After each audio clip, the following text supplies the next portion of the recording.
स्वदेशो वनत्रयं प्रथमो हनुमान् नाम द्वितीयो भीम एव च पूर्णप्रज्ञतृतीयस्तु भगवत्कार्यसाधकः तं तद्ध्वंसिपदाम्भोजा संसक्तो हंसपुङ्गवः ब्रह्मण्यगुरुराजाख्यो वर्ततान् मम मानसे अर्थिकल्पितकल्पोऽयं प्रत्यतिरविकेसरी व्यासतीर्थगुरोर्भूयादस्मदिष्टार्थसिद्धये कामधेनु यथा पूर्वं सर्वाभीष्टफलप्रदा तथा कलौ वादिराज श्रीपादो विष्टदस्सतां भूतराज नमस्तुभ्यं वादिराज गुरोर्प्रियः विद्राव सर्वभादानः सदत्वं रक्षणं कुरु पूज्याय राघवेन्द्राय सत्यधर्मरताय च भजतां कल्पवृक्षाय नमतां कामधेनवे ध्रुवादिध्वान्तरवये वैष्णवैन्दीवरेन्दवे श्री राघवेंद्र गुरवे नमो अत्यंत दयालवे।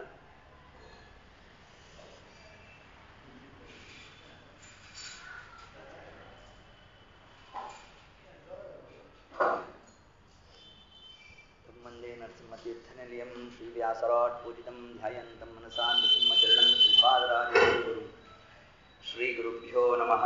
हरिः ओं। यत्किञ्चित् पूर्वकथानुवादः। ನಿನ್ನೆ ದಿವಸದ ಕಥಾಭಾಗದಲ್ಲಿ ಶ್ರೀಪಾದರಾಜರಿಂದ ಪ್ರಣೀತವಾಗಿರತಕ್ಕಂತಹ ಊಘಾಭೋಗಗಳು, ಸಾಧನಾ ಕ್ರಮ, ಪರಮಾತ್ಮನ ಕಾರುಣ್ಯ ಇದೆಲ್ಲವನ್ನೂ ಕೂಡ ತಿಳಿಸಿರತಕ್ಕದ್ದೇ.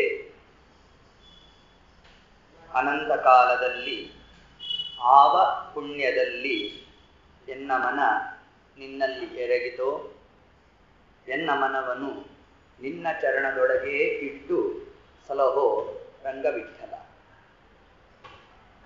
ಇದರ ಒಂದು ಸ್ಮರಣೆಯನ್ನು ಮಾಡ್ತಾ, ಪರಮಾತ್ಮನ ನಾಮಸ್ಮರಣೆಯನ್ನು ಮಾಡಬೇಕಾದರೆ ಅನಂತ ಜನ್ಮದ ಪುಣ್ಯ ಬೇಕು. ಅದು ಪುಣ್ಯ ಇದ್ದ ಮಾತ್ರಕ್ಕೆ ನಾವು ಪರಮಾತ್ಮನ ಸ್ಮರಣೆ ಮಾಡ್ತೇವೆ ಅಂತ ಹೇಳಲಿಕ್ಕಿಲ್ಲ. ಭಗವದ್ ಅನುಗ್ರಹವೂ ಬೇಕು. ಜೀವರ ಯೋಗ್ಯತೆ ಇರಬೇಕು, ಭಗವದ್ ಅನುಗ್ರಹ ಇರಬೇಕು, ಇಚ್ಛಾಶಕ್ತಿ ಇರಬೇಕು. ಏತತ್ ಕಾಲಕ್ಕೆ ಮಾತ್ರ ನಮ್ಮ ಸಾಧನಾದಿಗಳು ಅನ್ನೋ ಒಂದು ಅಂಶವನ್ನೇ ನಮಗೇನೇ ತಿಳಿಸ್ಕೊಟ್ಟಿದ್ದಾರೆ. ಇದನ್ನು ಹೇಳ್ತಾ ಮುಂದೆ ಮತ್ತೊಂದು ಉಗಾಭೋಗದಲ್ಲಿ ಆಚಾರ್ಯರ ಸರ್ವಮೂಲ ಗ್ರಂಥಗಳ ಅನೇಕ ಸಾರವನ್ನ ಪ್ರಾಕೃತ ನುಡಿಗಳಲ್ಲಿ ತಾವು ಕನ್ನಡೀಕರಿಸಿದ್ದಾರೆ. ನಿನ್ನಾಧೀನ ಶರೀರ ಕರಣ ಚೇಷ್ಟೆಗಳೆಲ್ಲ, ನಿನ್ನಾಧೀನ ಬಂಧ ಮೋಕ್ಷ ನಿರಯಗಳು, ನಿನ್ನಾಧೀನ ಯೋಗ್ಯತೆ ಸಾಧನೆ ಸಾಧ್ಯಗಳೆಲ್ಲ, ನಿನ್ನಾಧೀನ ಸುಕೃತ ದುಷ್ಕೃತ ಫಲಗಳು, ನಿನ್ನಾಧೀನ ಚರಾಚರವೆಂದು ಶ್ರುತಿ ಸಾರುತ್ತಲಿವೆ. ಇಂತು ಪುಣ್ಯ ಪಾಪವೆಲ್ಲ ನಿನ್ನನ್ನು ಲೇಪಿಸುವುದಿಲ್ಲವೋ, ಎಂದು ಜೀವರನು ಪುಣ್ಯ ಪಾಪಗಳನ್ನು ಅಂತರಾತ್ಮನೆ ನಿನ್ನ ಮಹಿಮೆಗೆ ನಮೋ ಎಂಬೆ. ಎಂತೋ ಚಿತ್ತ ಎಂತೋ ಪಾಲಿಸೋ ರಂಗವಿಠಲ. ಈ ಒಂದು ಉಗಾಭೋಗದಲ್ಲಿ ನಾನಾ ವಿಧವಾದಂತಹ ಆಚಾರ್ಯರ ಪ್ರಮೇಯಗಳನ್ನ ಶ್ರೀಪಾದರಾಜರು ಉಲ್ಲೇಖ ಮಾಡ್ತಾ ಇದ್ದಾರೆ. ಮೊಟ್ಟ ಮೊದಲನೇದಾಗಿ ಆಚಾರ್ಯರ ಸಿದ್ಧಾಂತದಲ್ಲಿ ನಾವು ತಿಳಿಯಲೇಬೇಕಾದಂತಹ ಒಂದು ಅಂಶ ಏನು ಅಂತಂದ್ರೆ, ಜೀವರು ಅಸ್ವತಂತ್ರರು ಅನ್ನೋದನ್ನು ನಾವು ಮೊಟ್ಟ ಮೊದಲನೇದಾಗಿ ತಿಳಿದ್ವಿ. ಪರಮಾತ್ಮ ಸ್ವತಂತ್ರ, ಜೀವರು ಅಸ್ವತಂತ್ರರು. ಇದನ್ನೇ ತತ್ವಸಂಖ್ಯಾನದಲ್ಲಿ ಆಚಾರ್ಯ ತಿಳಿಸಬೇಕಾದ್ರೆ, ಸ್ವತಂತ್ರಂ ಅಸ್ವತಂತ್ರಂ ಚ ದ್ವಿವಿಧಂ ತತ್ವಮಿಷ್ಯತೆ. ಸ್ವತಂತ್ರೋ ಭಗವಾನ್ ವಿಷ್ಣು ಭಾವಾಭಾವೌ ವಿಧೇತರತು. ಸ್ವತಂತ್ರೋ ಭಗವಾನ್ ವಿಷ್ಣು ಏವ. ಪರಮಾತ್ಮ ಮಾತ್ರ ಸ್ವತಂತ್ರ, ಇನ್ನು ಉಳಿದವರೆಲ್ಲರೂ ಕೂಡ ಅಸ್ವತಂತ್ರರು. ಈ ಒಂದು ಅಂಶವನ್ನೇ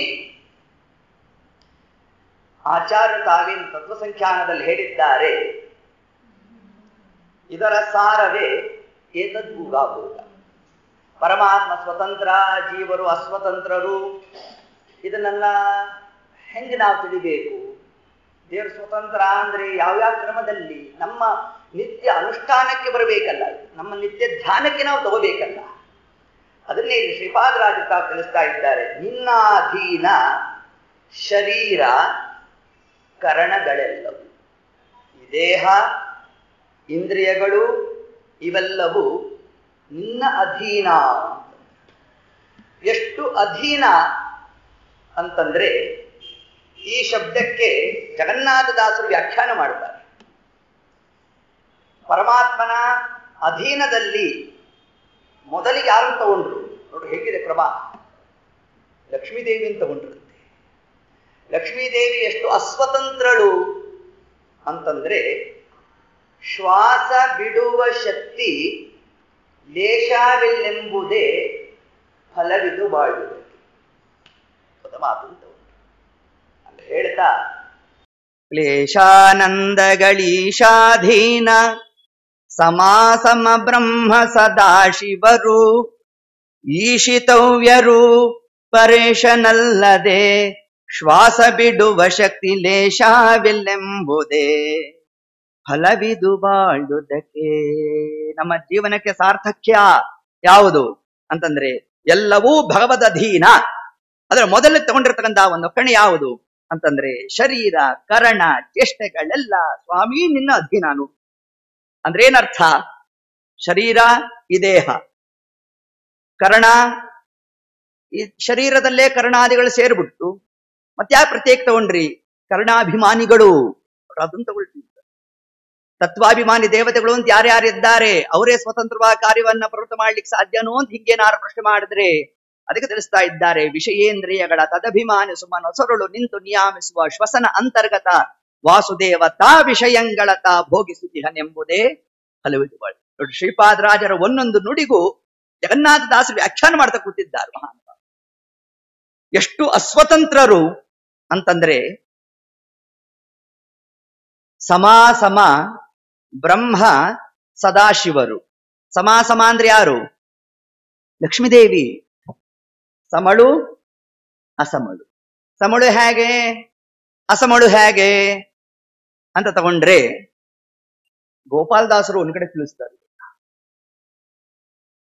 ಒಲಿದೆಯಾತ ಕಮ್ಮ ಲಕುಮಿ ವಾಸುದೇವಾಗೆ ಹಲವಂಗ ದವನ ಹವಣೆ ತಿಳಿದು ತಿಳಿದು ತಿಳಿಯಾದ ಹಾಗೆ.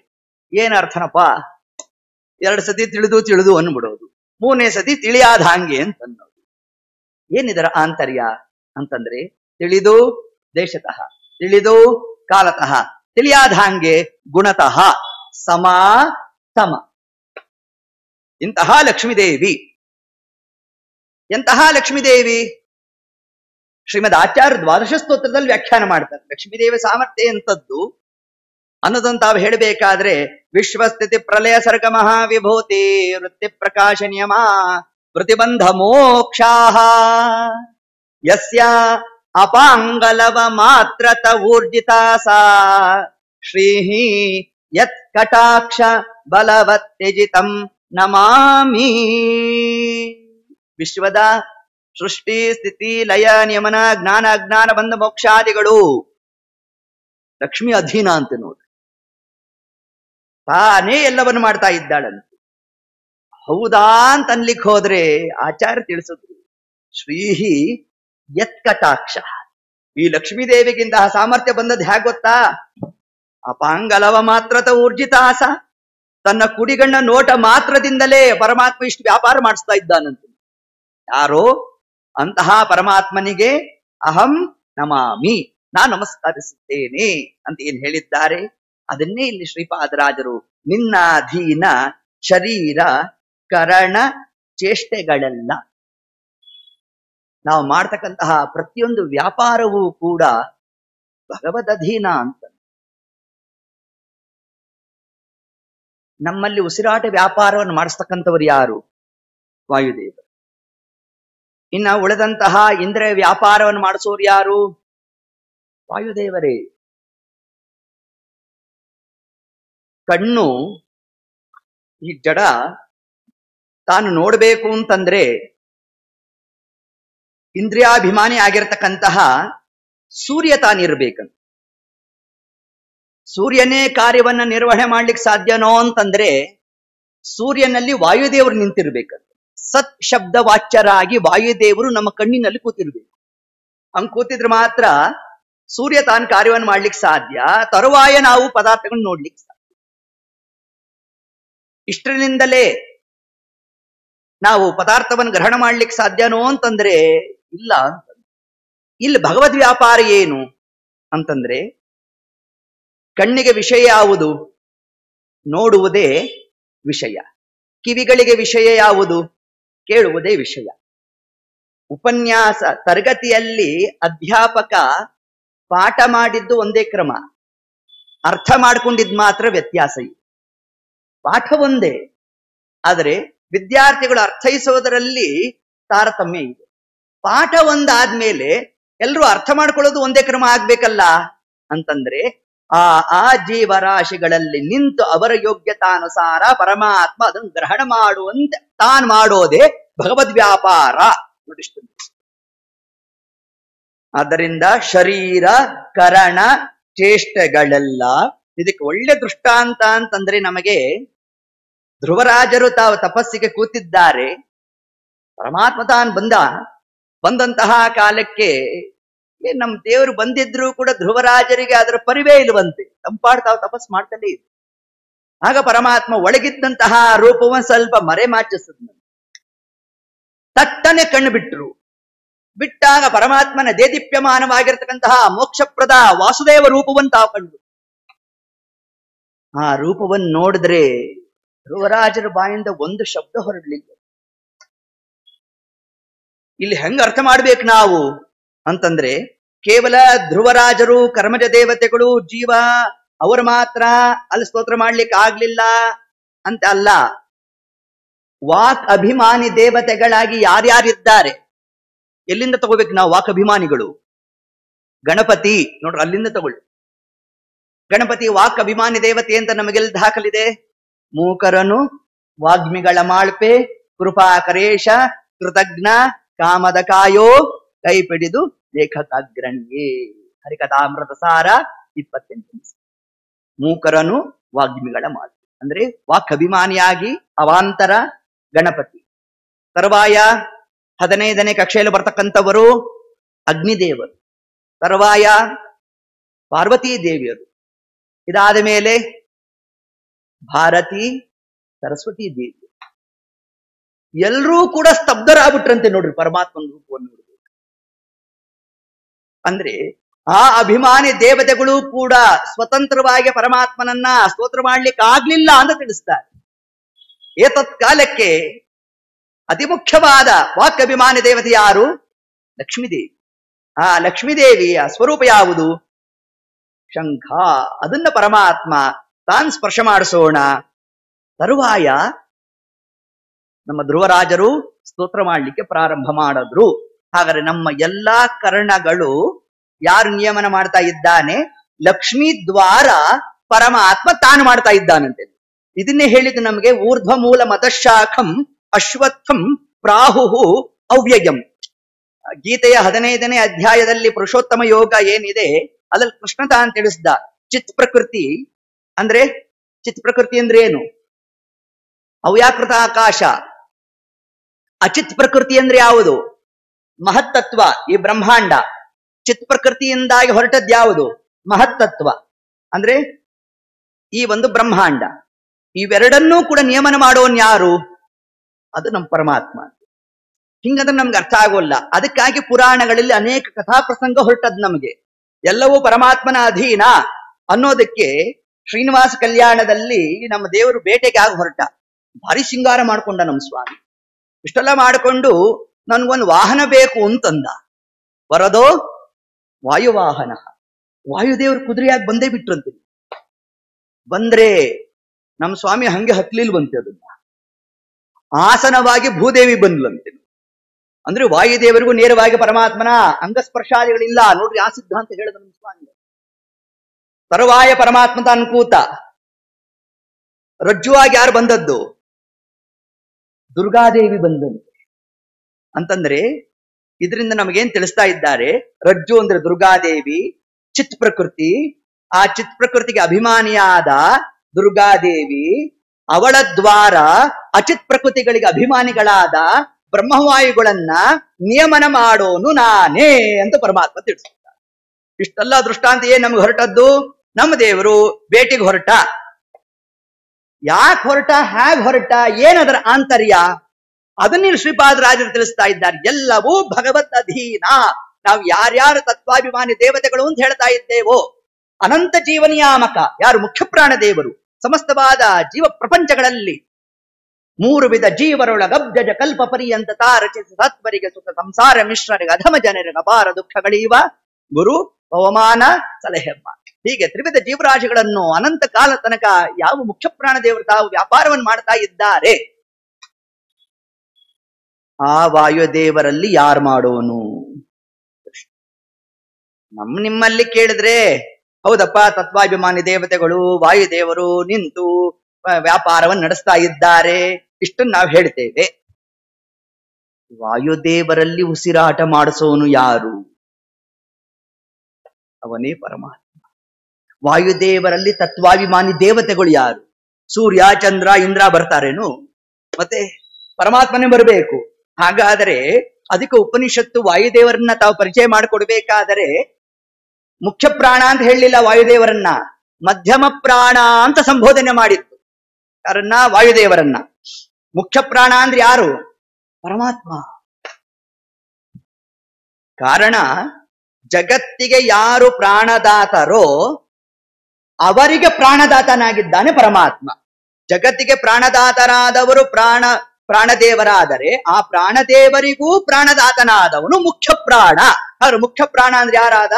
ಪರಮಾತ್ಮನಾದ. ಹಾಗಾದ್ರೆ ಎಲ್ಲಾ ಜೀವರಾಶಿಗಳಲ್ಲೂ ಯಾವ ವಾಯುದೇವರು ಅನಂತ ಜೀವರನ್ನ ತಾವು ನಿಯಮನ ಮಾಡ್ತಾ ಇದ್ದಾರೋ ಅಂತಹ ವಾಯುದೇವರಲ್ಲೂ ಪರಮಾತ್ಮ ತಾನೇ ನಿಂತು ಕಾರ್ಯವನ್ನು ಮಾಡ್ತಾ ಇದ್ದಾನೆ ಅನ್ನೋದೇ ನಿನ್ನಾಧೀನ ಶರೀರ ಕರಣ ಚೇಷ್ಟೆಗಳೆಲ್ಲ ಅಂತ ತಿಳಿಸಿದ್ರು. ನಾವು ಮಾಡ್ತಕ್ಕಂತಹ ಒಂದೊಂದು ಚೇಷ್ಟೆ, ಒಂದು ಕ್ರಿಯೆಗಳು ನಮಗೆ ನಮ್ಮ ಅನುಭವಕ್ಕೆ ಬರೋಲ್ಲ ನೋಡಿ. ಕೆಲವೊಂದು ಕೈ ಹೀಗಂದ್ವು, ತಲೆ ಹೀಗಂತೇವೆ, ಇವೆಲ್ಲ ನಮಗ್ ಗೊತ್ತಿಲ್ಲದೆ ಆಗ್ತಕ್ಕಂತಹ ಒಂದು ವ್ಯಾಪಾರ ಅಷ್ಟೇ. ಯಾಕೆ? ಪಕ್ಷ್ಮಗಳ, ಅಕ್ಷಿಗಳ ಇಪ್ಪೋಪಾದಿಲಿ ಎಷ್ಟು ಭಗವದ್ ವ್ಯಾಪಾರ ನಡೆಯುತ್ತೆ ಅಂತಂದ್ರೆ, ಧೂಳು ಇನ್ನೇನು ಗಾಳಿ ಎದ್ದಿದೆ ಅಂತಂದ್ರೆ ಧೂಳು ಬಂತು ಅಂತ ನೋಡಿ. ಧೂಳು ಬಂತು ಅಂತ ಎಲ್ಲಿಂದ? ಮನಸ್ತತ್ವದಿಂದ ಬುದ್ಧಿ ತತ್ವಕ್ಕೆ ಹೋಗಿ, ಬುದ್ಧಿ ತತ್ವದಿಂದ ನಮ್ಮ ಕರ್ಣ ಯಾವ್ಯಾವ ಇಂದ್ರಿಯಕ್ಕೆ ಆ ಸಿಗ್ನಲ್ ಹೋಗ್ಬೇಕು, ಇಷ್ಟು ಕಾರ್ಯ ಕ್ಷಣಾರ್ಧದಲ್ಲಿ ಪರಮಾತ್ಮ ಮಾಡಿಸ್ಬಿಟ್ಟಿರ್ತಾರೆ. ಪಕ್ಷ್ಮಗಳ, ಅಕ್ಷಿಗಳ ಇಪ್ಪೋಪಾದಿ, ಧೂಳು ಬಂತು ಕಣ್ಮುಚ್ಚು, ಇಷ್ಟು ವ್ಯಾಪಾರ ಒಂದು ಕ್ಷಣಾರ್ಧದಲ್ಲಿ ಪರಮಾತ್ಮ ಮಾಡಿಸಿದ್ದಾನೆ ಅಂತಂದ್ರೆ ಇನ್ನೆಂತಹ ವ್ಯಾಪಾರ ಪರಮಾತ್ಮ. ಅದರಿಂದ ಇದನ್ನೇ ಇಲ್ಲಿ ನಿನ್ನಾಧೀನ ಅನ್ನೋ ಶಬ್ದದ ಅಂದ್ರೆ ಜೀವರು ಅಸ್ವತಂತ್ರರು ಅನ್ನೋ ಒಂದು ಶಬ್ದವನ್ನೇ ಹಿಡಿದು ಅದಕ್ಕೆ ನಮ್ಮ ದೈನಂದಿನಲ್ಲಿ ಒಂದು ಕ್ರಿಯಾ ಹರಿಕಥಾಂಸಾರದಲ್ಲಿ ಜಗನ್ನಾಥದಾಸ ಒಂದ್ ಕಡೆ ಹೇಳ್ತಾರೆ ಒಂದು ಮಾತನ್ನ. ಏನ್ ತಿಳಿಸಿದ್ರು ಅಂತಂದ್ರೆ, ನಮ್ಗೆಲ್ಲೋ ಒಂದ್ ಕಡೆ ನೆವೆ ಆಯ್ತಂತೆ. ಇಲ್ಲಿ ನೆವೆ ಆಯ್ತು, ಈ ಕೈ ಸ್ವಾಧೀನ ಇಲ್ಲ. ಎಲ್ಲಿ ಕೆರ್ಕೊಳ್ಳಿಕ್ಕಾಗುತ್ತಾ? ಇಲ್ಲ ನೋಡಿ. ಹಾಗಾದ್ರೆ ಇಲ್ಲಿ ನೆವೆ ಆಯ್ತು, ಇಲ್ಲಿ ಕೆರ್ಕೊಂಡು ಅದರಿಂದ ಒಂದು ಆನಂದ ಜನ್ಯ ಆಯ್ತು. ಇದು ಭಗವದ್ ವ್ಯಾಪಾರ. ನಮ್ಮ ಊಹೆಗೆ ನಿಲುಕೋಲ್ಲ ಅಂತ ತಿಳಿಸ್ತಾ ಇದ್ದ. ಇದನ್ನೇ ಚೇಷ್ಟೆಗಳೆಲ್ಲ, ನಾವು ಮಾಡ್ತಕ್ಕಂತಹ ಒಂದೊಂದು ಕ್ರಿಯೆಗಳು ಏನಿದೆ ಅದೆಲ್ಲವೂ ಭಗವದ್ ಅಧೀನ. ಈ ಜ್ಞಾನ ಇರಬೇಕು. ಹರಿ ಸರ್ವೋತ್ತಮ ಅಂತ ನಾವೆಲ್ಲ ಘೋಷಣೆ ಕೂಗ್ತೇವೆ. ಯಾಕೆ ಸರ್ವೋತ್ತಮ ಪರಮಾತ್ಮ? ಇದೊಂದು ಈ ಒಂದು ಊಹಾಭೋಗವನ್ನ ನಾವು ಬಾಯ್ಪಾಟ್ ಮಾಡ್ಬಿಡ್ಬೇಕು. ಯಾರು ಕೇಳೋದು ಬೇಡ. ನಾವೇ ಧ್ಯಾನ ಕೂತಿದ್ವು ಹರಿ ಸರ್ವೋತ್ತಮ ಹೇಗೆ ಅಂತ ನಮಗೆ ತಲೆಗೆ ಬಂತು ಪ್ರಶ್ನೆ. ಬಂದಾಗ ನಿನ್ನಾಧೀನ ಶರೀರ ಕರಣ ಚೇಷ್ಟೆಗಳೆಲ್ಲ ಎಲ್ಲವೂ ಭಗವದ್ ಅಧೀನ ಅನ್ನೋ ಒಂದು ಅಂಶವನ್ನೇ ನಾವು ವಿಶೇಷತಃ ಚಿಂತನಾದಿಗಳು ನಡೆಸಬೇಕು. ರುಕ್ಮಿಣೀಶ ವಿಜಯದಲ್ಲಿ ವಾದಿರಾಜರು ಒಂದು ಮಾತನ್ನು ತಿಳಿಸ್ತಾರೆ. ಭೂದೇವಿ ಗೋರೂಪವನ್ನು ಧಾರಣೆ ಮಾಡ್ತಾ ಬ್ರಹ್ಮದೇವರ ಬಳಿಗೆ ಹೋದ್ಲಂತೆ. ಮುಕುಂದ ವಿದ್ವೇಷಿ ಬರಾಬಿ. ಭೂಭಾರ ಹರಣ ಆಗ್ಬೇಕು ಅಂತ ಭೂದೇವಿ ತಾನು ಪ್ರಾರ್ಥನೆ ಮಾಡ್ತಾ ಬ್ರಹ್ಮದೇವರ ಬಳಿಗೆ ಹೋದ್ರೆ ಬ್ರಹ್ಮದೇವರು ಎತ್ತತ್ಕಾಲ ತಿಳಿಸದಂತೆ ಸ್ವಪಾರತಂತ್ರ ಭೂಮಿ ದರ್ಶೆಯಂತಹ ನಾವೆಲ್ಲರೂ ಕೂಡ ಅಸ್ವತಂತ್ರರಮ್ಮ. ಸ್ವತಂತ್ರನಾದ ಪರಮಾತ್ಮ ಮಾತ್ರ ಸಹಸ್ರ ಕಾರ್ಯೇಶು ಭವಾನ್ ಸಮರ್ಥ. ಹಿಂಗೆ ಬ್ರಹ್ಮದೇವರು ಸ್ತೋತ್ರ ಮಾಡಿದ್ರಂತೆ ಕ್ಷೀರಸಾಗರ ತಟದಲ್ಲಿ. ಪರಮಾತ್ಮನನ್ನ ತಾವು ಪುಂಸೂಕ್ತೇನ ಪುರುಷ ಸೂಕ್ತಾದಿಗಳಿಂದ ತಾವು ಸ್ತೋತ್ರ ಮಾಡಬೇಕಾದ್ರೆ ಸಹಸ್ರ ಕಾರ್ಯೇಶು, ಸಹಸ್ರ ಶಬ್ದವತ್ತು ಅನಂತ ಇತ್ಯರ್ಥ. ಅನಂತ ಕಾರ್ಯಗಳನ್ನ ಸಾಕ್ಷಾತ್ತಾಗಿ ಪರಮಾತ್ಮ ತಾನೇ ಮಾಡ್ತಾನೆ ಅನ್ನೋದನ್ನೇ ಬ್ರಹ್ಮದೇವರು ಜೀವೋತ್ತಮರು ಪರಮಾತ್ಮನಲ್ಲಿ ತಾವು ಸ್ತೋತ್ರ ಮಾಡಿದ್ದಾರೆ ಅಂತಂದ್ರೆ ಇದರ ಆಂತರ್ಯವೇ ಶ್ರೀಪಾದರಾಜರು ಇಲ್ಲಿ ತಾವು ತಿಳಿಸ್ತಾ ಇದ್ದಾರೆ.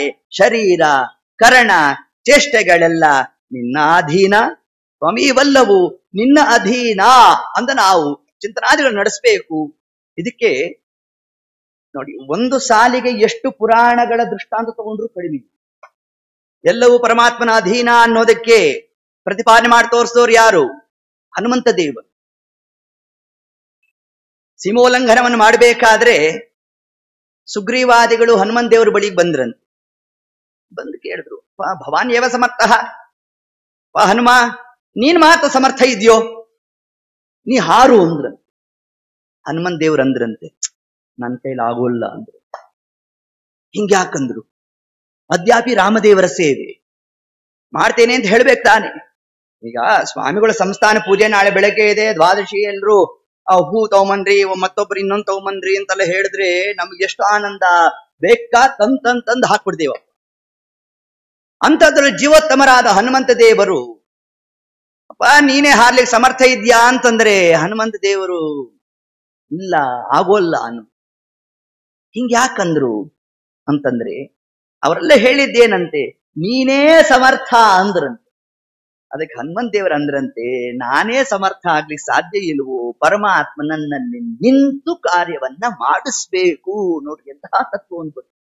ಹಾಗಾದ್ರೆ ನಿನ್ನ ಅಧೀನ ಶರೀರ ಕರಣ ಚೇಷ್ಟೆಗಳೆಲ್ಲ ಅಂತಂದ್ರೆ ಸುಂದರ ಕಾಂಡದ ಪೂರ್ವ ಪೀಠಿಕಾ ಭಾಗದಲ್ಲಿ ಹನುಮಂತ ದೇವರು ಏತತ್ಕಾಲಕ್ಕೆ ನಾನೇ ಸಮರ್ಥ ಅಲ್ಲಪ್ಪ, ಪರಮಾತ್ಮನಲ್ಲಿ ನಿಂತು ಕಾರ್ಯವನ್ನು ಮಾಡಿಸ್ಬೇಕು ಅನ್ನೋದನ್ನೇ ಸುಂದರಕಾಂಡ ನಿರ್ಣಯದಲ್ಲಿ ಆಚಾರ್ಯರು ತಾವಿದನ್ನು ಪ್ರಾರಂಭ ಮಾಡಿಸಿದ್ರು.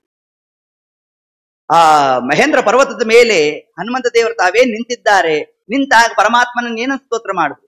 ರಾಮಾಯ ಶಾಶ್ವತ ಸುವಿಸ್ತೃತ ಷಡ್ಗುಣಾಯ ಸರ್ವೇಶ್ವರಾಯ ಬಲವೀರ್ಯ ಮಹಾರ್ಣವಾಯ. ರಾಮಾಯ ಶಾಶ್ವತ ಸುವಿಸ್ತೃತ ಷಡ್ಗುಣಾಯ. ಅದರಲ್ಲಿ ಪುನಃ ಎರಡು ಗುಣಗಳು ಏತತ್ಕಾಲಕ್ಕೆ ಬೇಕಾದದ್ದು ಯಾವುದು? ಬಲ ಮತ್ತು ವೀರ್ಯ.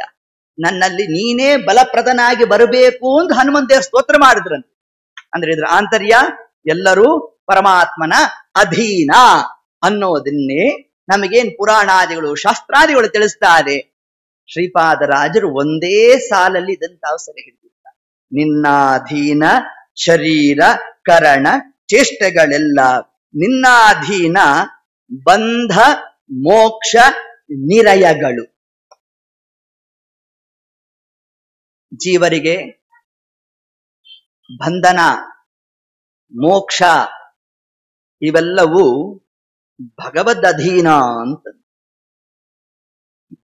ನಾವು ಬಂಧನದಲ್ಲಿದ್ದೇವೆ ಅನ್ನೋ ಜ್ಞಾನವು ಮೊನ್ನೆ ದಿವಸ ತಿಳಿಸಿದ್ದೇವೆ. ಅದನ್ನು ಕೊಡ್ತಕ್ಕಂಥವನು ಪರಮಾತ್ಮನೇ. ಯಾವ ಬಂಧನ? ನಮಗೆ ಅನಾದಿ ಕಾಲದಿಂದ ಲಿಂಗ ಶರೀರವೆಂಬ ಬಂಧನದಲ್ಲಿ ಕೂತಿದ್ದೇವೆ. ಹಾಗಾದ್ರೆ ಈ ಲಿಂಗ ಶರೀರವನ್ನ ಮೋಚನೆ ಮಾಡತಕ್ಕಂಥವು ಯಾರು? ಅದು ಪರಮಾತ್ಮನೇ. ಆದ್ರೆ ಅಲ್ಲ ಇತರರು ಮಾಡಿಸಬಹುದೋ ಅಂತ ಹಿಂಗ್ ಪ್ರಶ್ನೆ ಮಾಡಿದ್ರೆ, ವಿಷ್ಣುರ್ಹಿ ದಾತ ಮೋಕ್ಷ ವಾಯು ತದನು. ಪರಮಾತ್ಮನೇ ಮೋಕ್ಷವನ್ನು ಕೊಡೋನು. ವಾಯುದೇವರು ಮೋಕ್ಷವನ್ನ ಕೊಡಿಸ್ತಾರೆ, ಪರಮಾತ್ಮ ಕೊಡ್ತಾನೆ. ಈ ಕೊಡ್ತಾನೆಗೂ ಕೊಡಿಸ್ತಾರೆ ಅನ್ನೋದಕ್ಕೂ ವ್ಯತ್ಯಾಸ. ಮಗನಿಗೇನೋ ಬೇಕಾಗಿದೆ, ಆಯ್ತಾ? ಕೊಡೋನ್ ಯಾರು? ಮಗನ ಗೊತ್ತು, ಅಪ್ಪನೇ ಕೊಡೋದು. ಅಪ್ಪನ ಹತ್ರ ಹೋದ್ರೆ ಸ್ಯಾಂಕ್ಷನ್ ಆಗುತ್ತಾ? ಆಗೋಲ್ಲ. ಆಗೇನ್ ಮಾಡ್ಬೇಕು? ಅಮ್ಮನ ಹತ್ರ ಹೋಗಿ ಅಮ್ಮ ಹೋಗಿ ಶಿಫಾರಸ್ ಮಾಡ್ಬೇಕು, ಹೋಗ್ಲಿ ಏನೋ ಕೊಡಿಸಿ ಅಂತ ಆದಂಗೆ ಏನಾಯ್ತು, ಅಪ್ಪ ಸ್ಯಾಂಕ್ಷನ್ ಮಾಡಿದ. ಅದರಂತೆ ವಾಯುದೇವರು ತಾಯಿ ಸ್ಥಾನದಲ್ಲಿದ್ದಾರೆ. ಅವರು ಶಿಫಾರಸ್ ಮಾಡ್ಬೇಕಂದ್ರೆ ನಮ್ಮ ಪರವಾಗಿ ಪ್ರಾತಃ ಸಂಕಲ್ಪ ಗದ್ಯದಲ್ಲಿ ರಾಯರದನ್ನು ತಿಳಿಸಿದ್ದಾರೆ. ವಾಯುದೇವರು ಜೀವರ ಪರವಾಗಿ ಸ್ತೋತ್ರ ಮಾಡ್ತಾರಂತೆ ಪರಮಾತ್ಮನಲ್ಲಿ. ವದದೀನಂ ದೀನಂ ದೂನಂ ಅನಾಥಂ ಶರಣಾಗತಂ ಏನಂ ಉದ್ಧರ ಉದ್ಧರ ಉದ್ಧರ ವಿಜ್ಞಾಪನ ಕರ್ತೃಣ. ನಮ್ಮ ಪರವಾಗಿ ಸ್ತೋತ್ರ ಮಾಡಬೇಕು, ಆಗ ಮಾತ್ರ ಪರಮಾತ್ಮ ನಮಗೆ ಅನುಗ್ರಹವನ್ನು ಮಾಡಿದೆ. ಆದ್ರೆ ಒಟ್ಟಾರೆ ಮೋಕ್ಷವನ್ನು ಕೊಡ್ತಕ್ಕಂಥವ ಯಾರು? ಅದು ಪರಮಾತ್ಮ ಮಾತ್ರ. ಉಳಿದವರು ಯಾರೂ ಕೂಡ ಮೋಕ್ಷವನ್ನು ಕೊಡ್ಲಿಕ್ಕೆ ಸಾಧ್ಯ ಇಲ್ಲ. ಅದನ್ನೇ ನಾರಾಯಣಾಯ ಪರಿಪೂರ್ಣ ಗುಣಾರ್ಣವಾಯ ವಿಶ್ವೋ ದಯಸ್ಥಿತಿ ಲಯೋ ನಿಯತಿ ಪ್ರದಾಯ ಜ್ಞಾನ ಪ್ರದಾಯ ವಿಬುಧಾಸುರ ಸೌಖ್ಯ ದುಃಖ ಸತ್ಕಾರಣಾಯ ವಿತತಾಯ ನಮೋ ನಮಸ್ತೆ. ಇದರಲ್ಲಿ ಪರಿಪೂರ್ಣ ಗುಣ ವಿಶ್ವೋ ದಯ ಸ್ಥಿತಿ ಲಯೋ ನಿಯತಿ ಪ್ರದಾಯ, ಜಗತ್ತಿನ ಸೃಷ್ಟಿ ಸ್ಥಿತಿ ಲಯ ನಿಯಮನ ಜ್ಞಾನ ಅಜ್ಞಾನ ಬಂಧ ಮೋಕ್ಷ ಇದನ್ನ ಕೊಡ್ತಕ್ಕಂಥವ ಯಾರು? ಅದು ಪರಮಾತ್ಮನೇ. ಯತೋ ವಾ ಇಮಾನಿ ಜಾಯಂತೆ ಯೇನ ಜಾತಾನಿ ಜೀವಂತಿ ಯತ್ ಪರ್ಯಂತಿ ಅಭಿಸಂವಿಶಂತಿ ತದ್ ಬ್ರಹ್ಮ ತದ್ವಿಜಿಜ್ಞಾಸಸ್ವ. ಉಪನಿಷತ್ ಈ ಮಾತನ್ನ ಹೇಳ್ತಾರೆ. ಬ್ರಹ್ಮ ಅಂದ್ರೆ ಯಾರು? ಯಥೋ ವಾ ಇಮಾನಿ ಜಾಯಂತೆ, ಯಾರು ಜೀವರನ್ನು ಸೃಷ್ಟಿ ಮಾಡ್ತಾ ಇದ್ದಾನೋ, ಅಷ್ಟೇ ಅಲ್ಲ ಏನ ಜಾತಾನಿ ಜೀವಂತಿ, ಅವರನ್ನು ಯಾರು ರಕ್ಷಣೆ ಮಾಡ್ತಾ ಇದ್ದಾನೋ, ಸಂವಿಶಂತಿ, ಆ ಜೀವರಾಶಿಗಳನ್ನೆಲ್ಲ ಪರಮಾತ್ಮ ತಾನು ಸೃಷ್ಟಿ ಮಾಡಿದ್ದಾನೆ, ಸ್ಥಿತಿ ಕಾರ್ಯವನ್ನು ಮಾಡಿದ್ದಾನೆ, ತರುವಾಯ ಅವರನ್ನ ಲಯ ನಾಶ ಮಾಡಿದ್ದಾನೋ ಅವನೇ ಬ್ರಹ್ಮ ಅಂತ ತಿಳಿಸಿ. ಸಂವಿಶಂತಿ ಈ ಶಬ್ದಕ್ಕೆ ನಾನಾ ಪ್ರಕಾರವಾಗಿ ಅರ್ಥವನ್ನು ಕೊಟ್ಟಿದ್ದಾರೆ.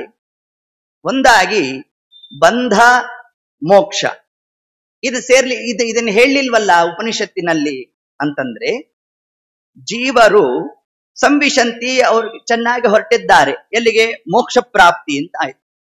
ನಮಗೆ ಮೋಕ್ಷವನ್ನು ಕೊಟ್ಟಿದ್ದಾನೆ ಅಂತಂದ್ರೆ ಏನರ್ಥ? ಈ ಹಿಂದೆ ನಾವು ಬಂಧನದಲ್ಲಿದ್ದು ಅಂತ.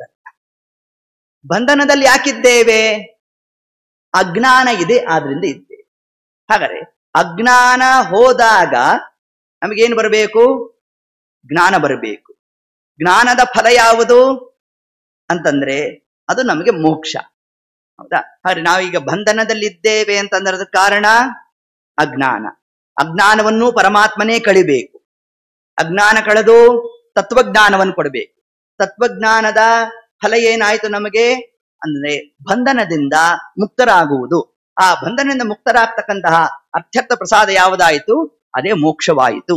ಹಾಗಾರಲ್ಲಿ ಬಂಧ ಮೋಕ್ಷ ಅಂತ ತಗೊಂಡಿದ್ರಿಂದಾಗಿ ನಮಗೆ ನಮ್ಮಲ್ಲಿರ್ತಕ್ಕಂತಹ ಅಜ್ಞಾನವನ್ನು ನಿವೃತ್ತಿ ಮಾಡಿ ತತ್ವಜ್ಞಾನವನ್ನು ಕೊಟ್ಟು ಆ ಬಂಧನದಿಂದ ಜೀವರನ್ನು ಮುಕ್ತರನ್ನಾಗಿ ಮಾಡತಕ್ಕಂಥದ್ದೇ ಅದು ಪರಮಾತ್ಮನ ಅಧೀನ.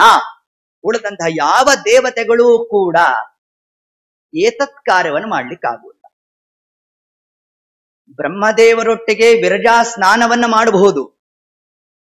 ಇದಾದ ಮೇಲೆ ಮತ್ತೊಂದು ಆವರ್ಕ ಇದೆ ಜೀವನಿಗೆ. ಅದನ್ನು ಅಪಸರಣ ಮಾಡೋನ್ ಯಾರು?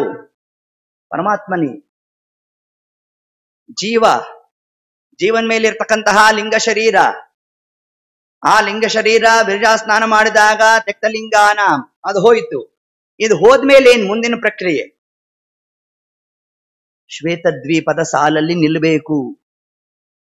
ಅಲ್ಲಿ ನಿಂತಾಗೇನು ಕಾರ್ಯಾದಿಗಳು ಅಂತಂದ್ರೆ, ಆ ಜೀವನ ಮೇಲೆ ಒಂದು ತೆಳುವಾದ ಒಂದು ಆವರ್ಕ ಇದೆ, ಅದೇ ಪರಮಾಚ್ಛಾದಿಕ. ಆ ಪರಮಾಚ್ಛಾದಿಕವನ್ನ ಪರಮಾತ್ಮನೇ ಅಪಸರಣ ಮಾಡಬೇಕು. ಅಪಸರಣ ಅಂದ್ರೆ ಏನು? ಸರಿಸೋದು. ಹೇಗೆ ಅಂತಂದ್ರೆ, ಲಿಂಗ ಶರೀರ ಹೋದ ಮೇಲೆ ಜೀವರೆಲ್ಲ ಶ್ವೇತದ್ವೀಪದ ಸಾಲಲ್ಲಿ ನಿಂತಿರ್ತಾರೆ. ಇನ್ನೂ ಭಗವದ್ ದರ್ಶನ ಆಗೋಲ್ಲ. ಯಾಕೆ ಆಗೋಲ್ಲ ಅಂದ್ರೆ ಒಂದು ಪರದೆ ಇದೆಯಂತೆ ಜೀವನ. ಈಗ ನೀವು ಸ್ವಾಮಿಗಳು ಪೂಜೆ ಆಗ್ತಾ ಇರತ್ತೆ, ಸ್ವಲ್ಪ ತಡವಾಗಿ ಹೋಗಿದ್ದೇವೆ. ಅಷ್ಟೊತ್ತಿಗೆ ನೈವೇದ್ಯ ಪ್ರಕರಣ ಬಂದಿತ್ತು. ಏನ್ ಮಾಡಿದ್ರು, ಒಂದು ತೆರೆಯನ್ನ ಎಳೆದ್ಬಿಟ್ಟು ಕೂತ್ಕೊಂಡು ಸ್ತೋತ್ರ ಗೀತ್ರ ಹೇಳ್ತಾ ಕೂತಿದ್ರು. ಅದಾದ್ಮೇಲೆ ತೆಗೆದಾಗ ನಮಗೆ ದೇವರ ದರ್ಶನ ಆಯ್ತು ಅಲ್ವಾ. ಇದೇ ಕ್ರಮವೇ ಶ್ವೇತದ್ವೀಪದಲ್ಲೂ ಕೂಡ. ಆ ಶ್ವೇತದ್ವೀಪದಲ್ಲಿ ಅಲ್ಲಿ ಆಚೆ ಬದಿಯಲ್ಲಿ ಕೂತು ಪೂಜೆ ಮಾಡ್ತಕ್ಕಂಥವ್ರು ಯಾರು? ಇಲ್ಲಿ ಸ್ವಾಮಿಗಳು ಕೂತು ಪೂಜೆ ಮಾಡಿದ್ರೆ ಅಲ್ಲಿ ಲಕ್ಷ್ಮೀದೇವಿ ಕೂತು ಪೂಜೆ ಮಾಡ್ತಾ ಇರ್ತಾರೆ, ಬ್ರಹ್ಮವಾಯುಗಳು ನಿಂತಿರ್ತಾರ. ಅಲ್ಲಿ ಪರಿಚಾರಕರು ಹೇಗೆ ನೋಡ್ತೇವಲ್ಲ ಓಡಾಡ್ತಿರ್ತಕ್ಕಂಥವರು ಸ್ವಾಮಿಗಳೊಟ್ಟಿಗೆ, ಅದರಂತೆ ಅಲ್ಲೂ ಕೂಡ ಆ ಶ್ವೇತದ್ವೀಪದಲ್ಲೂ ಪರಮಾತ್ಮನ ಪರಿಚಾರಕರಾಗಿ ಬ್ರಹ್ಮದೇವರು ಮತ್ತು ಅನೇಕ ಮುಕ್ತಗಣದವರೆಲ್ಲರೂ ಕೂಡ ಏತತ್ಕಾಲಕ್ಕೆ ನಮ್ಮ ನಿಯತ ಗುರುಗಳು ಯಾರು ನಮ್ಮ ಬಿಂಬರೂಪವನ್ನು ತಿಳಿಸಿರ್ತಾರೋ ಅವರ ಆರಭ್ಯ ಲಕ್ಷ್ಮೀದೇವಿಯ ತನಕ ಎಲ್ಲ ಪರಮಾತ್ಮನ ಸೇವೆಯನ್ನು ಮಾಡುತ್ತಾವಲ್ಲಿರ್ತಾರೆ. ಅಲ್ಲಿ ನೋಡ್ತಕ್ಕಂಥ ರೂಪ ಯಾವುದು ಅಂತಂದ್ರೆ ವಾಸುದೇವ ರೂಪ. ಅದಕ್ಕೆ ಮೋಕ್ಷಪ್ರದ ವಾಸುದೇವ ಅಂತಂದ. ಆ ಪರದೆ ಸರಿಸಬೇಕಾದರೆ ದೇವರ ಇಚ್ಛೆಗೆ ಬಂದ್ರೆ ಮಾತ್ರ ಅದನ್ನು ಅಪಸರಣ ಮಾಡ್ತಾನಂತೆ.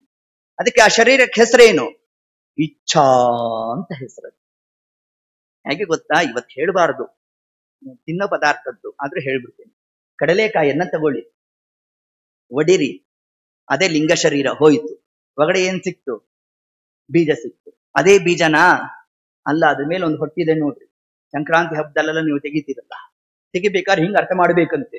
ಓಹೋ, ಪರಮಾತ್ಮ ನನಗಿರ್ತಕ್ಕಂತಹ ಪರಮಾಚ್ಛಾದಿಕವನ್ನ ಏತತ್ ಕ್ರಮದಲ್ಲಿ ಅಪಸರಣ ಮಾಡ್ತಾನೆ, ಪರಿಪರಿ ಕೆಲಸವು ನಿನ್ನ ಮಹಾಪೂಜೆ ನಿರುತ್ತೇನೆ ಕೂಡ ಮಾಡ್ತಾರೆ. ಹಿಂಗ ಅರ್ಥ ಮಾಡ್ಬಿಡ್ಬೇಕು.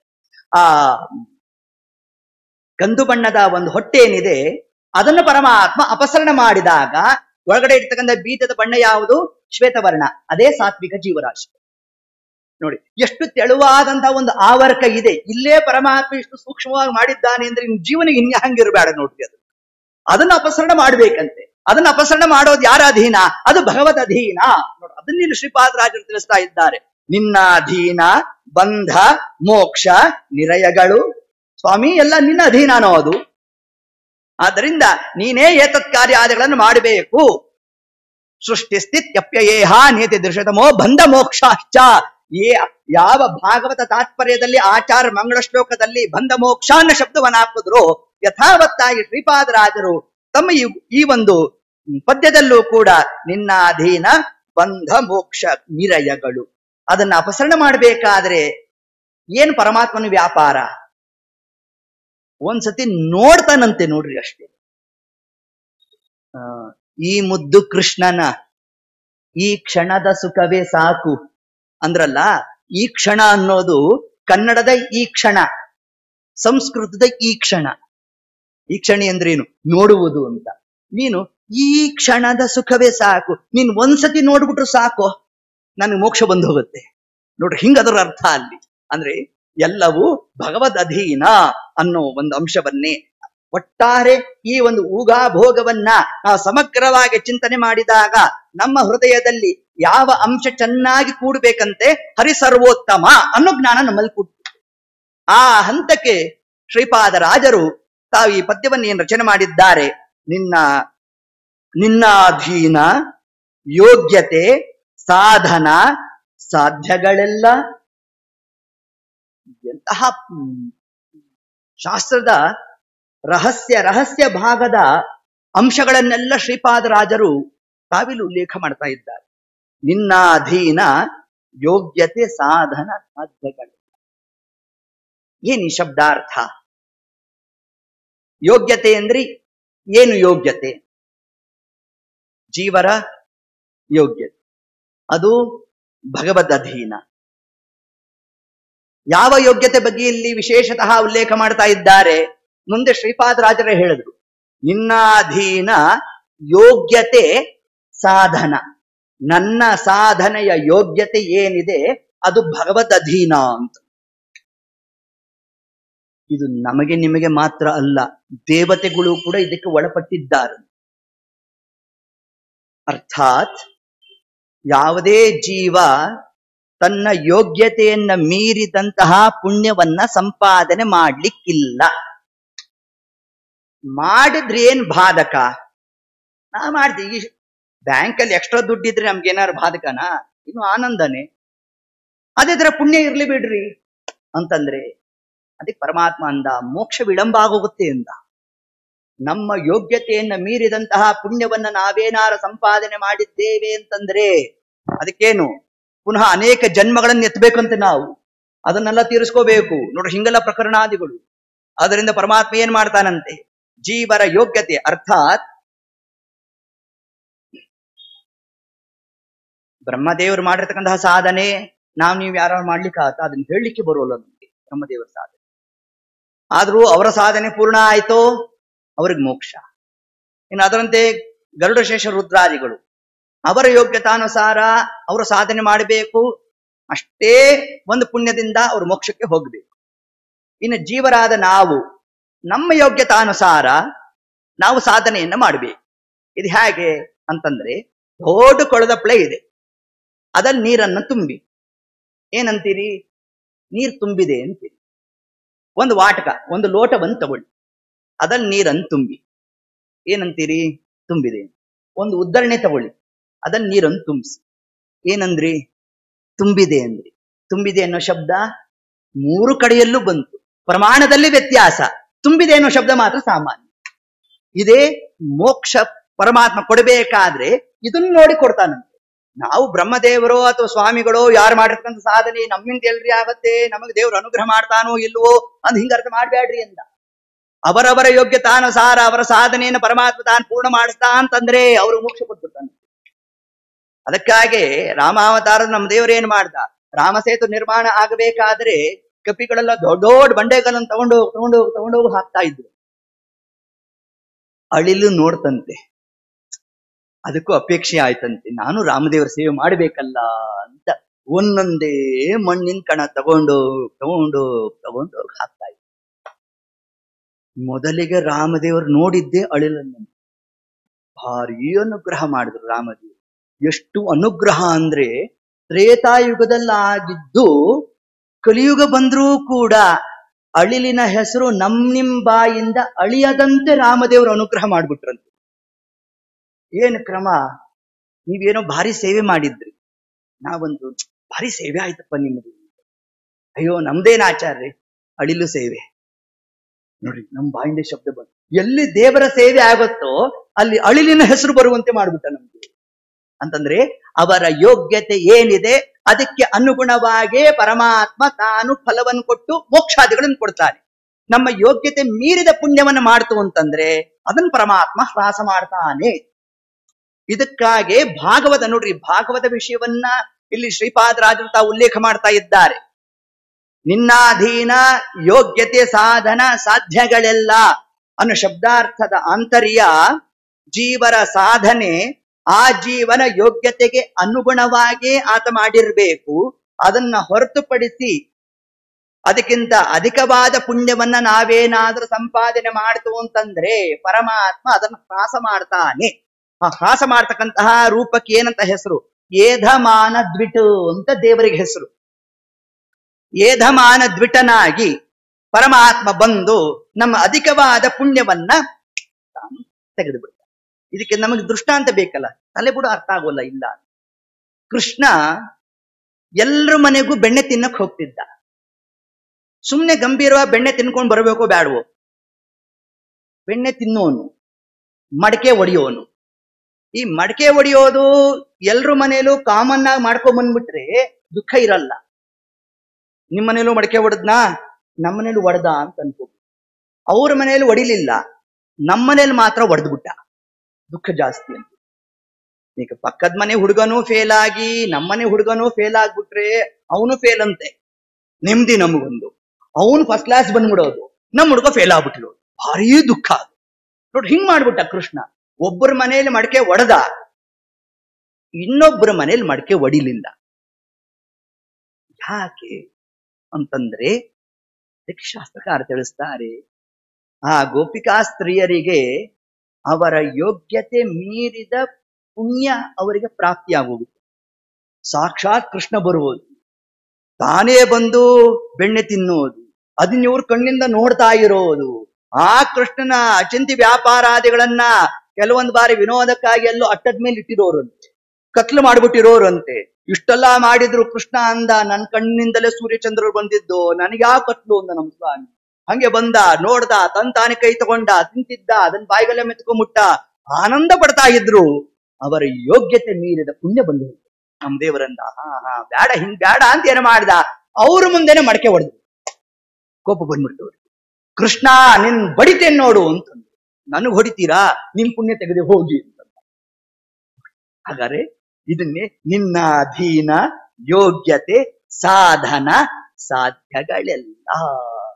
ಜೀವರ ಯೋಗ್ಯತೆಯನ್ನ ಒಂದಾಗಿ ಪರಮಾತ್ಮ ತಾನೇ ಕೆಲವೊಂದು ಬಾರಿ ತನ್ನ ಭಕ್ತರಿಗೆ ಪ್ರಾಪ್ತವಾದ ಅಧಿಕವಾದ ಪುಣ್ಯವನ್ನ ಶಾಸ್ತ್ರದ ಕ್ರಮದಲ್ಲಿ ಪರಿಭಾಷೆಯಲ್ಲಿ ಹೇಳಬೇಕು ಅಂತಂದ್ರೆ ಅನಿಷ್ಟ ಪುಣ್ಯ ಅಂತ ಕರೆಸ್ಕೊಳ್ಳುತ್ತೆ.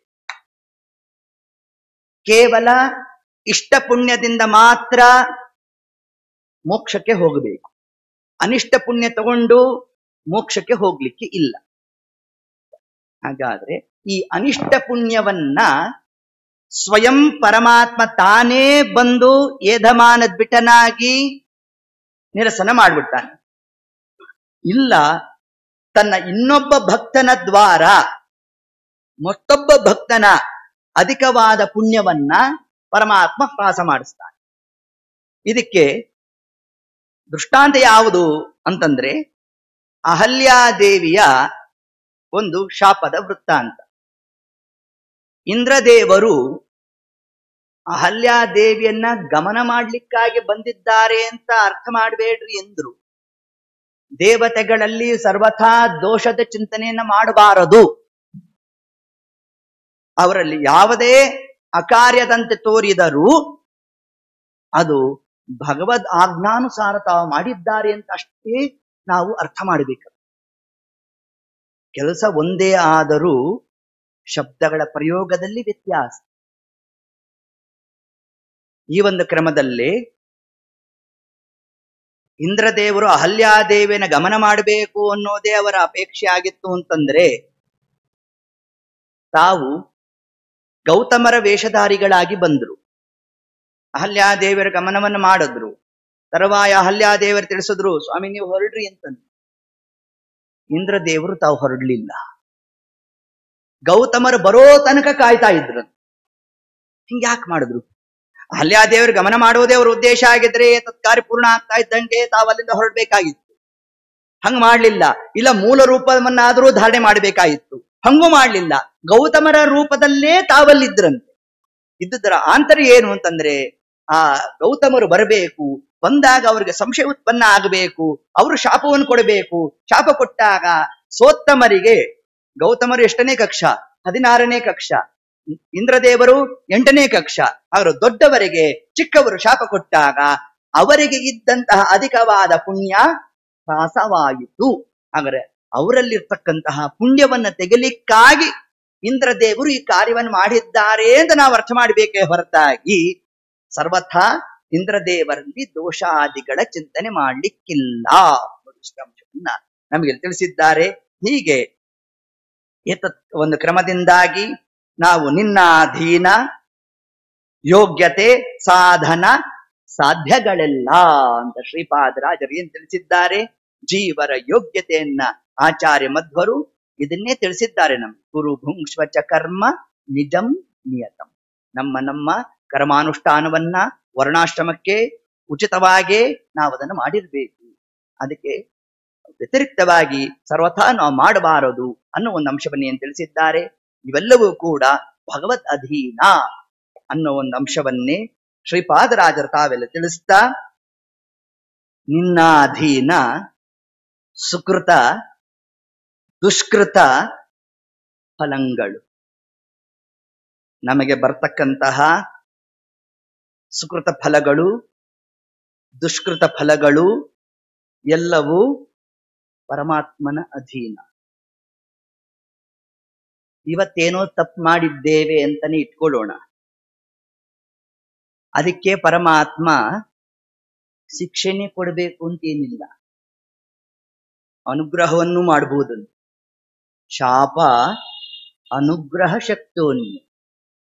ಶಂಕುಕರ್ಣರು ಶಾಪಗ್ರಸ್ತರಾಗೇ ಬಂದದ್ದು. ಅವರು ಶಾಪ ಯಾಕೆ ತಗೊಂಡ್ರು? ನಮಗ್ ಅನುಗ್ರಹ ಮಾಡ್ಲಿಕ್ಕೆ ಬಂದ್ರು. ಆದದ್ದೇನಲ್ಲಿ ಬ್ರಹ್ಮದೇವರ ಪೂಜೆಗೆ ತಾವೇ ತತ್ಕಾಲಕ್ಕೆ ಪುಷ್ಪಾದಿಗಳನ್ನ ತಾವಲ್ಲಿ ಸಮರ್ಪಣೆ ಮಾಡಿ. ಇದು ದೋಷ.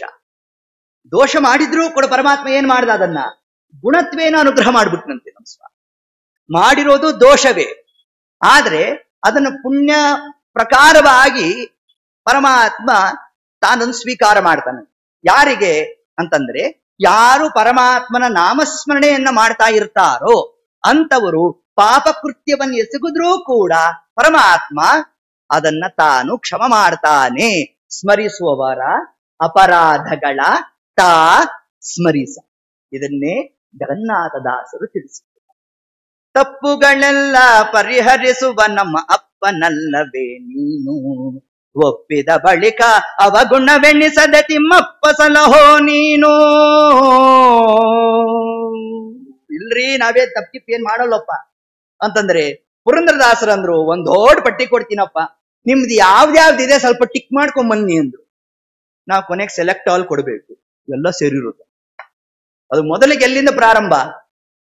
ಬೆಳಗಿನ ಜಾವದಿ ಹರಿ ನಿಮ್ಮ ಸ್ಮರಣೆಯ ಹಲುಬಿಕೊಳ್ಳದ ತಪ್ಪು, ಮಲಮೂತ್ರ ವಿಸರ್ಜನೆ ಮೃತ್ತಿಕೆಯಲ್ಲಿನ ಮಲಿನವ ತೊಳೆಯದ ತಪ್ಪು, ತುಳಸಿಗೋ ವೃಂದಾವನ ಸೇವೆಗೆ ನಾ ಅಲಸವ ಮಾಡಿದ ತಪ್ಪು, ನಲಿನ ಸಖೋದಯ ಗರ್ಘ್ಯವ ನೀಡದ ಕಲಿವ್ಯಾಸಂಗದ ತಪ್ಪು. ತಪ್ಪು ತಪ್ಪುಗಳೆಲ್ಲ ಪರಿಹರಿಸುವ ನಮ್ಮ ಅಪ್ಪನಲ್ಲವೇ ನೀನು, ಒಪ್ಪಿದ ಬಳಿಕ ಅವಗುಣವೆಣಿಸದೆ ತಿಮ್ಮಪ್ಪ ಸಲಹೋ ನೀನು. ಇಷ್ಟು ಹೇಳ್ಬೇಕಾದರೆ ಇದಕ್ಕೆ ಆಧಾರ ಬೇಕಲ್ಲ ನಮಗೆ. ಗರುಡ ಪುರಾಣ ಇದಕ್ಕೆ ಆಧಾರ. ಜೀವರಾಶಿಗಳಿಗೆ ಯಮಧರ್ಮರಾಜ ತಾನೇನು ಶಾಸನವನ್ನು ಮಾಡಿರ್ತಾನೆ, ಭೋ ಭೋ ಪಾಪ ದುರಾಚರಾಹ, ಯಮದೂತರು ಚಂಡ ಪ್ರಚಂಡಾದಯ, ಇಬ್ಬರು ದೂತರು ಚಂಡ ಪ್ರಚಂಡರು, ಜೀವನನ್ನ ಏಕಪಾಶೇನು ಒಂದು ಪಾಶ ಹಾಕಿ ಎಳ್ಕೊಂಡ್ ಬರ್ತಾ ಇರ್ತಾರೆ. ಕ್ಷಮಾ ಮಾಡ್ರಿ ಕ್ಷಮಾ ಮಾಡ್ರಿ ಇಂದ ಜೀವರಾಶಿ ಚೀರ್ತಾನಂತೆ. ಆಗ ಆ ದೂತರು ಹೇಳ್ತಾರಂತೆ, ನಿನಗೆ ಕ್ಷಮಾ ಮಾಡೋ ಯೋಗ್ಯತೆನೇ ನಮ್ಗಿಲ್ಲಪ್ಪ. ಅಷ್ಟೇ ಅಲ್ಲ, ಯಮಧರ್ಮರಾಜನಿಗೂ ಕೂಡ ನೀವು ಮಾಡಿರೋ ತಪ್ಪನ್ನು ಕ್ಷಮಾ ಮಾಡ್ಲಿಕ್ಕೆ ಯಮಧರ್ಮರಾಜನೂ ಕೂಡ ಅಧಿಕಾರಿ ಅಲ್ಲ ಅಂದ್ರಂತ. ಮತ್ಯಾರು ಅಂತಂದ್ರೆ, ಹಾಗೆ ಯಮದೂತರು ಹೇಳಿರ್ತಕ್ಕಂಥ ಮಾತದು. ಕ್ಷಮಾಪರಾಧಂ ಕುರುತೆ ಭಗವಾನ್ ಹರಿರೀಶ್ವರ. ಪರಮಾತ್ಮ ಮಾತ್ರ ನಾವು ಮಾಡಿರ್ತಕ್ಕಂತಹ ಅನಂತ ಅಪರಾಧಗಳನ್ನ ಕ್ಷಮ ಮಾಡ್ತಕ್ಕಂಥವ ಅದು ಪರಮಾತ್ಮ ನೋಡಿ. ಆದ್ದರಿಂದ ನಾವು ಮಾಡಿರ್ತಕ್ಕಂತಹ ದುಷ್ಕೃತ್ಯಗಳು ಮಾಡೋರೇ ಇದ್ದೇವೆ ನಾವು. ಭಾಷ್ಯತೋ ಅಯಥಾರ್ಥಮೇವ. ಟೀಕಾಕೃತ್ಪಾದರು ಈ ಮಾತನ್ನು ಹೇಳ್ತಾರೆ. ಪ್ರಮಾಣ ಪದ್ಧತಿಯಲ್ಲಿ ಬರಬೇಕಾದ್ರೆ ಬಾಹ್ಯದಿಂದ ಜೀವರು ಒಂದಲ್ಲ ಒಂದು ದೋಷವನ್ನು ಮಾಡೋರೇ ಇದ್ದಾರೆ. ಸ್ವರೂಪತಃ ಯಥಾರ್ಥಮೇ. ಸ್ವರೂಪದಿಂದ ಉತ್ತಮ ಜೀವರಾಶಿಗಳೇ, ಆದ್ರೆ ಬಾಹ್ಯದಿಂದ ಒಂದಷ್ಟು ದುಷ್ಕೃತ್ಯಗಳು ಜೀವನದಿಂದ ನಡೀತಾ ಇರುತ್ತೆ. ಆ ಎಲ್ಲಾ ಕಾರ್ಯಗಳನ್ನು ಕೂಡ ಪರಮಾತ್ಮ ತನ್ನ ಕಾರುಣ್ಯದಿಂದ ಅದನ್ನು ತಾನು ಕ್ಷಮ ಮಾಡ್ತಾನೆ ಅನ್ನೋದು. ಅದಕ್ಕೆ ಪ್ರತಿನಿತ್ಯ ನಾವು ನೀವು ದೇವರಿಗೆ ನಮಸ್ಕಾರ ಮಾಡಬೇಕಾದ್ರೆ ಕೊನೆಯದಾಗಿ ಹೇಳ್ತಕ್ಕಂಥ ಮಂತ್ರ ಯಾವುದು? ಅಪರಾಧ ಸಹಸ್ರಾಣಿ ಕ್ರಿಯಂತೆ ಅಹರ್ನಿಶಮ್ಮಯ ತಾನಿ ಸರ್ವಾಣಿ ಮೇ ದೇವ ಕ್ಷಮಸ್ವ ಪುರುಷೋತ್ತಮ. ಅಲ್ರಿ, ದೇವ್ ಕ್ಷಮ ಮಾಡ್ತಾನೆ ಅಂತಲೇ ಹೇಳಿದ್ದೀರಿ, ಆದ್ರೂ ನಮ್ಗೆ ದುಃಖಾದಿಗಳೆಲ್ಲ ಇದೆಯಲ್ಲಪ್ಪ. ನೋಡಿ, ಸಂಸಾರ ಅಂದ್ರೆ ಭಾರಿ ಜಂಜಾಟ, ದುಃಖಾದಿಗಳು ಇದೆಯಲ್ಲ ಅಂತಂದ್ರೆ, ನಾವು ಪರ್ವತದಷ್ಟು ಪಾಪವನ್ನು ಮಾಡಿರ್ತೇವಂತೆ. ಅಷ್ಟಕ್ಕೂ ಶಿಕ್ಷೆ ಕೊಟ್ಬಿಟ್ರೆ ನಮ್ ಗತಿ ಗೋವಿಂದ. ಏನ್ ಮಾಡ್ತಾನಂತ ಪರಮಾತ್ಮ? ಕೊಡ್ಲಿಲ್ ಹೋಗೋದು ಉಗ್ರಲ್ ಹೋಗ್ಸಿರ್ತಾನಂತೆ, ಅದನ್ನೇ ತಡಿಲಿಕ್ಕೆ ಆಗೋಲ್ವಂತೆ ನೋಡ್ರಿ ನಮ್ಗೆ. ಅಂದ್ರೆ ಕೊಡಲಿ ಪೆಟ್ಟಿನಿಂದ ಪರಮಾತ್ಮ ನಮ್ಮನ್ನು ಪಾರು ಮಾಡ್ತಾನೆ. ಯಾವಾಗ ಅಂತಂದ್ರೆ, ಯಾರು ಹರಿನಾಮ ಸ್ಮರಣೆಯನ್ನು ಮಾಡ್ತಾ ಇರ್ತಾರೋ, ಹರಿಹರಿ ಎಂದೋದರೋ ಹತ್ತಿದ ಪಾಪಗಳಿಗೆ ಬೆದರೋ. ಹರಿಹರಿ ಎಂದು ಒದರೋ ತಿಳಿಸಿದ್ದಾರೆ ದಾಸರಾಯರು. ಕೂತಾಗ ನಿಂತಾಗ ಹರಿನಾಮ ಸ್ಮರಣೆ ಮಾಡಿರ್ತಕ್ಕಂತಹ ಪಾಪಗಳೆಲ್ಲ ಹರ್ಕೊಂಡು ಹೊಟ್ಟೋಗ್ತದೆ.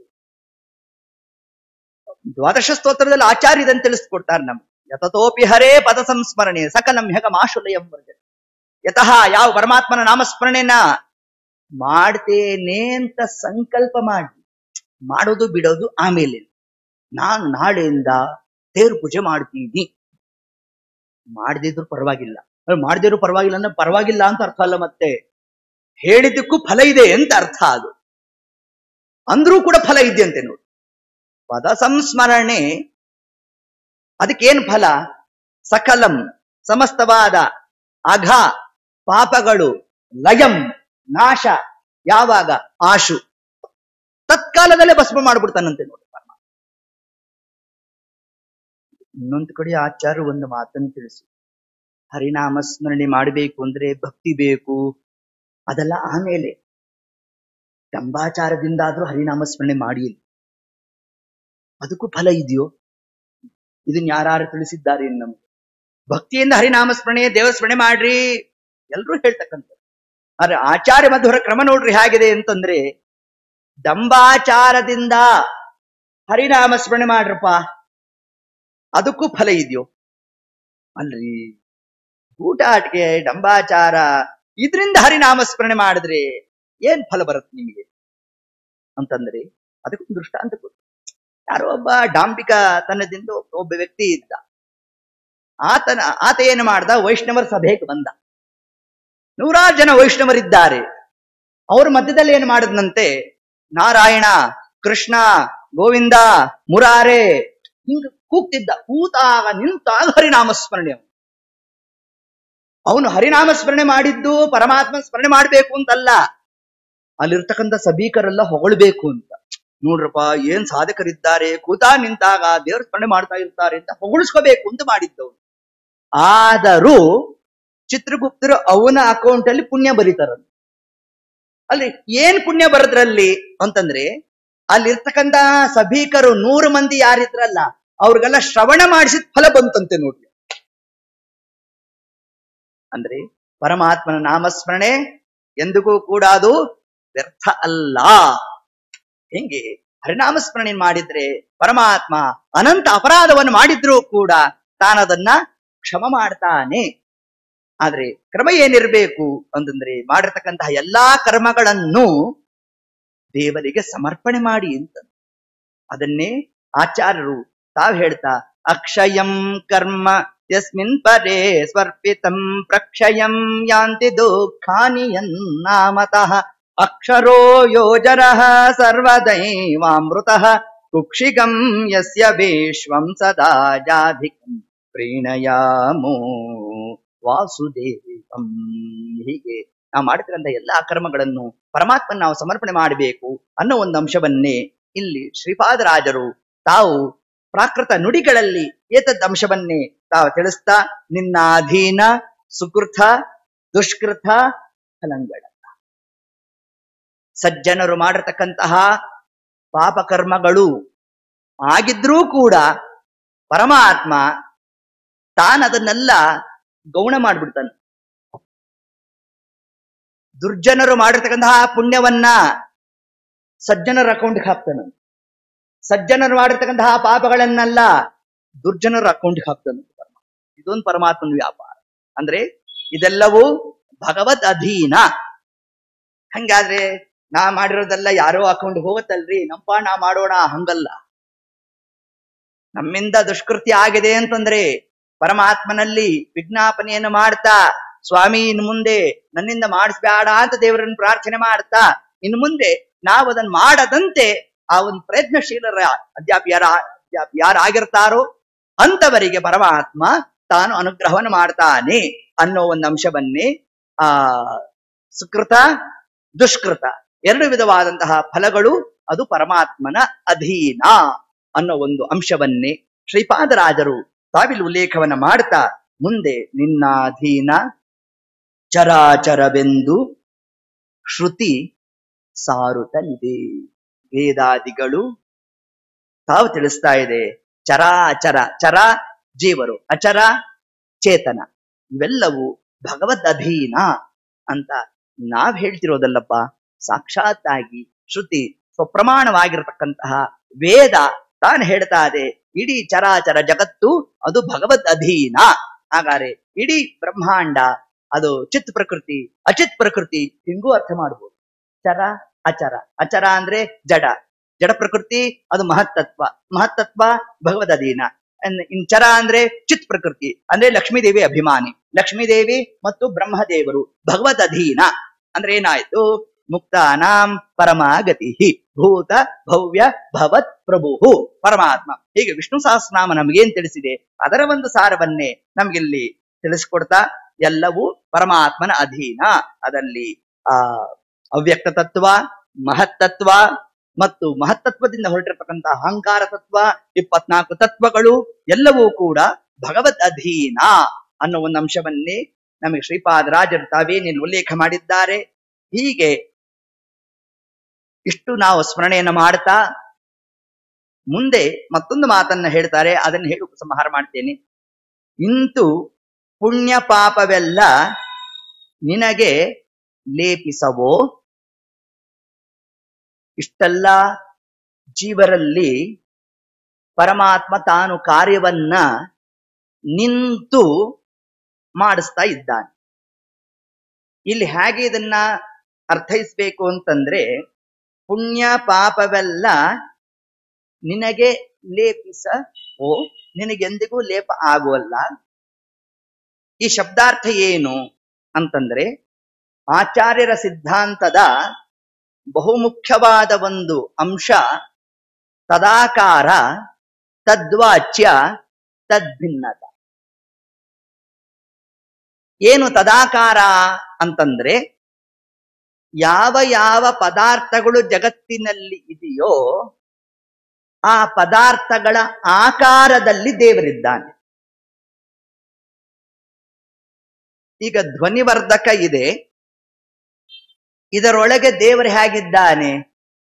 ಇದರ ಆಕಾರದಲ್ಲೇ ಇದ್ದಾನೆ, ತದಾಕಾರನ. ಇದರೊಳಗೆ ದೇವರಿಗೆ ಏನ್ ಹೆಸರು? ತದ್ವಾಚ್ಯ, ಧ್ವನಿವರ್ಧಕ ಅಂತಲೇ ಅವನಿಗೆ ಹೆಸರು. ಈ ಧ್ವನಿವರ್ಧಕವೇ ದೇವರ?